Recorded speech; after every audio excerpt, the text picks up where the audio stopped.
All right, Chuck, if you could just start out, give us a little bit of history to the Phoenix Thunder, how it got started, why it got started. Sure. The Phoenix Thunder is a football team, tackle football. We play college rules football, and we're comprised of public servants here in the valley, so the whole Phoenix Valley, and it's cops and firemen. We have some DPS officers, a sprinkling of probation officers over the past. But the rules are you got to be a sworn public servant, and you can't be a volunteer. You got to be a paid member of a department. And we're a member of the NPSFL, the National Public Safety Football League. And what that is about 24 to 28 teams. It fluctuates throughout the country. And it's usually major metropolitan areas: Los Angeles, Chicago, New York, Dallas, Houston, Florida. And these teams play each other, and we play college rules football, and we host each other and travel, and it's all paid for on our own expense, and all of our equipment, the travel, everything, we raise money or come out of our own pocket to pay for it. And each team in the NPSFL is a charity. So the Thunder is a 501c3 nonprofit charity, and the money that we raise at these games through the gate goes to pay for our charity, and we donate 100% of it. And there's no admin fees, and we're a 100% volunteer organization, and that's what we do. And it's some pretty competitive football. It's a lot of fun. And so the reason we started was for that whole fundraising aspect, or did that come about later? I think that I'm not. The league has been around a lot longer than the Thunder team has, and the Thunder's been around for about 7 years, and I think that it's always been for charity.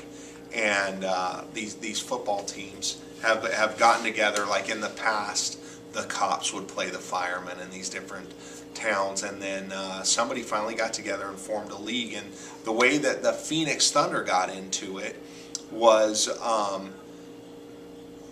the year of 9/11, 2001, the New York firemen, the Phoenix Fire Department went back there and helped out with 9/11. We sent a team of guys back there, and we helped out with 9/11 and made some friendships, and those friendships carried on, and we found out about their football team, and those guys, they're called the New York Bravest. That's the fire department has their own team, and then the police department has a team, and actually the garbage men, the sanitation workers, have a team in New York too, but there's so many people back there. But anyway, we found out that they had a football team, and they lost several members of their team on 9/11, and we got together and we offered to have them come out to Phoenix and have a scrimmage game before the season started. And so they came out, and we spread the word around. We got about 50 guys together, and we put a team together and got some local high school coaches, and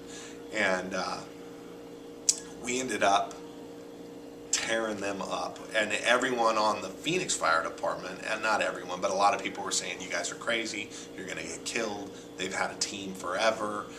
They're so well coached. There's 25,000 of those guys. We have 2,500, and we said, we don't care, but it kind of started getting under our skin a little bit that they didn't think we're competitive, and so they came out here, and it ended up being a rout. We blew them away.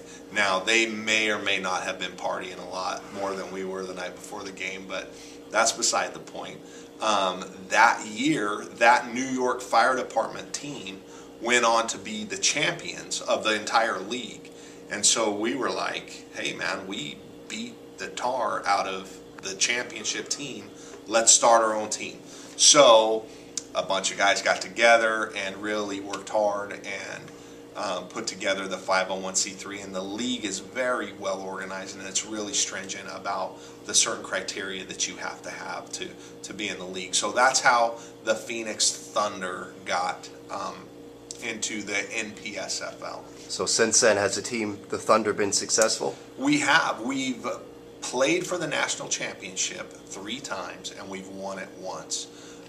We won it in 2006, and we have, I bet you we've lost 4 games in 7 years. So yeah, I would say that we're very competitive, and usually the teams that have the biggest populations to draw from: Los Angeles Police and Fire, New York Police and Fire, the Texas teams. You know, Texas football's a religion there, so they can throw together a team in 5 minutes and be really competitive. But I'm really proud of our organization, and we're kind of the underdog every year as far as numbers go of players, but we're very competitive every year, and I think I attribute it to we're really well coached, and we're very organized, and the small amount of players that we do have on our team are really talented and competitive and have a competitive nature. And I also am most proud of the fact that we give away the most money of all the teams on a annual basis. If you averaged it all out since inception, we've given away quite a bit of money, and I'm really proud of that. And I think that we're really blessed in our success on the field because of the activities that we do off of the field, and our guys are really focused and dedicated to helping out with in our community. Now, do you have any former high school or college players or anybody that some people might recognize name-wise? We do. We've got one NFL player, former NFL player, and he's a local guy. He played at the University of Arizona. His name's Ty Parton. He's a Horizon High School guy, and then he played defensive line down at U of A. He was a member of the Desert Swarm, and then went on to the NFL and played defensive line for, I believe, the Chiefs and the Bengals. And you know, the guy's a freak. I mean, he's huge and he's fast, and he's an NFL guy. So, and we've got several college players. We've got a few Northern Arizona University guys that have been on our team over the years. There seems to be like a little feeder relationship with play football at NAU and come be a fireman in Phoenix, and so we've been really blessed with some talent from that school. And then we've got some ASU guys, some former ASU. Trent Ryberg was a running back for them, and he plays on our team. And a lot of guys with local JUCO experience and a lot of local high school guys. I would say the core of our talent are born and bred Phoenix, Arizona guys, at least Arizona guys. And you know, it's kind of fun to play with the guys that you were their rival growing up, and it's also really cool. Like, I'm one of the older guys on the team, being 38, and then we've got 23-year-olds, so that gap in age. Whereas if I don't work on a fire truck with that guy, he's at a different part of town and he's a lot younger than me, the ability to form that bond. And then we're a unique team as well, the Thunder, because we're a combined team. We are police, so we're law enforcement and firefighters. So it's really cool to be able to travel with these guys that are cops, and, you know, we're firemen, and to be able to get together and work with those guys and you know, be a team with them and have a common goal. It's been a really unique and cool experience. And I know each year you have a family, a local family that you work with toward raising the funds for. What can you tell us about who you're working for this year? Sure. This year we're working with the Miller family, and Kim Miller is the wife of Darren Miller, who's a Goodyear police officer. And she lost a battle with cancer, and they have 3 children.